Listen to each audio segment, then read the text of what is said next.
Sumainyo ang Panginoon. At sumaiyo rin. Ang mabuting balita ng Panginoon ayon kay San Lucas. Papuri sa iyo, Panginoon.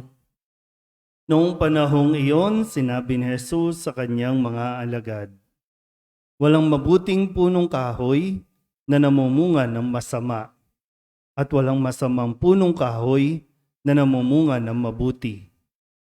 Nakikilala ang bawat punong kahoy sa pamamagitan ng kanyang bunga. Sapagkat hindi nakapipitas ng igos sa puno ng aroma at di rin nakapipitas ng ubas sa puno ng dawag. Ang mabuting tao ay nakapagdudulot ng mabuti sapagkat tigib ng kabutihan ang kanyang puso. Ang masamang tao ay nakapagdudulot ng masama sapagkat puno ng kasamaan ang kanyang puso. Sapagkat kung ano ang bukang bibig, siyang laman ng dibdib. Tinatawag ninyo akong Panginoon, Panginoon, ngunit hindi naman ninyo ginagawa ang sinasabi ko. Ipakikilala ko sa inyo kung kanino natutulad ang bawat lumalapit sa akin, nakikinig ng aking mga salita at nagsasagawa ng mga ito. Katulad siya ng isang taong humukay ng malalim at sa pundasyong bato nagtayo ng bahay.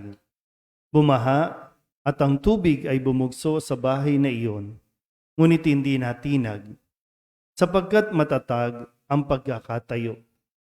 Ngunit ang nakikinig ng aking mga salita at hindi nagsasagawa nito ay katulad ng isang taong nagtayo ng bahay na walang pundasyon.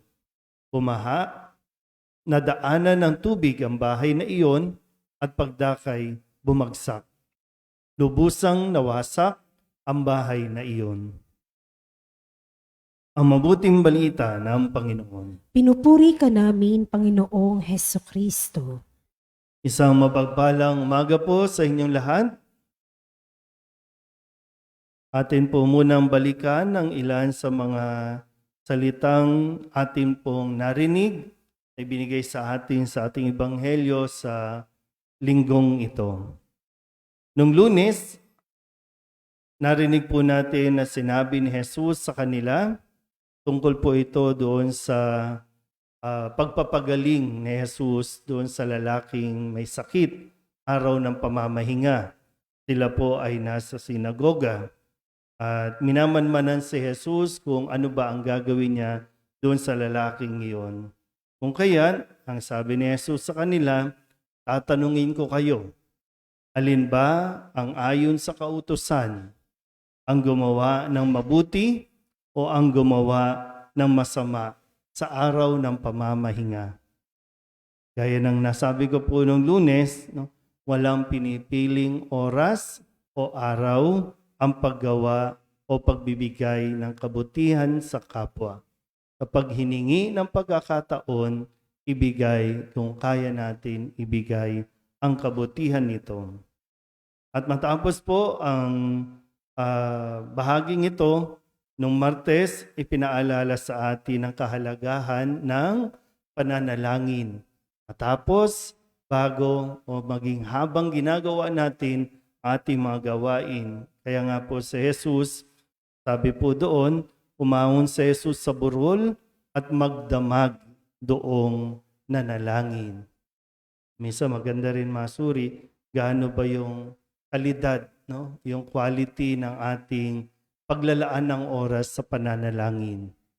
Pwedeng dito, nagsisimba tayo, pero meron pa rin na pagkakataon na kinakailangan mong ikaw lang, ikaw at ang Diyos, para sa ganun magkaroon man ng mas quality o para bang yung moment time sa Panginoon. Kaya hindi pwedeng mawala iyon. Noong Miyerkules, ipinaalala sa atin, kumbaga yung mindset, kailangan natin tingnan at suriin yung mindset natin dahil sabi ni Jesus, mapalad kayong mga dukha sapagkat ang Diyos ang maghahari sa inyo. Ito yung opposite na binigay sa atin nung Miyerkules.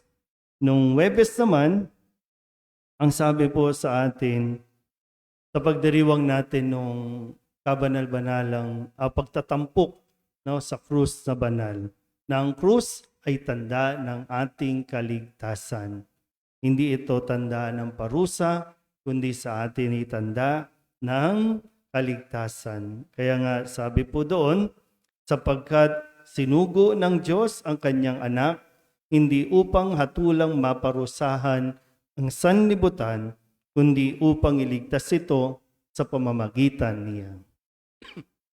Nung Biyernes, kahapon, sa pagdiriwang naman ng pagdadalamhati ni Maria, ay sinabi, no, narinig natin na sinabi, tandaan mo, ang batang ito'y nakatalaga sa ikapapahamak o ikaliligtas ng marami sa Israel. So, gaya nung nabanggit natin, ano ba ang tingin natin sa krus? Kasi ito ay pwedeng kaligtasan o kapahamakan dahil nga ang tingin natin ay kahirapan, ayaw natin ng maghirap dito sa lupa. Pero kung hindi tayo makakaranas ng hirap dito, hindi natin mararanasan ang ginhawa pagkatapos ng buhay dito. Kahapon, ngayon, ang sabi sa atin, nakikilala ang bawat punong kahoy sa pamamagitan ng kanyang mga bunga. Muli, no, yung pagsusuri natin sa ating mga sarili, matapos na kung titinan natin ilang taon na ba tayo, ilang taon na rin tayong bahagi ng simbahan, ilang taon na tayong nagsisimba. Kamusta yung ating pong kumbaga pagkatao, kamusta ang ating pakikipagkapwa, kamusta ang ating ugali. Nagkakaroon ba ng magandang bunga o nagdudulot tayo ng kasamaan sa ibang kapwa? Hindi tayo nakakabuti, nakakasama pa.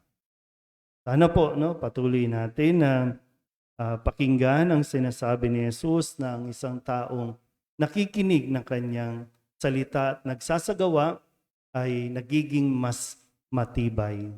Kaya ganun yung kahalagahan po, no, ng pagbibigay ng panahon para mapagnilayan muli, mapagdasalan ang mga salita ni Jesus dahil ito dapat yung ating kinakapitan, ito dapat yung ating parang pinaghuhugutan ng lakas, lalo't higit sa panahon na tayo po ay nakakaranas ng mga problema. Amen?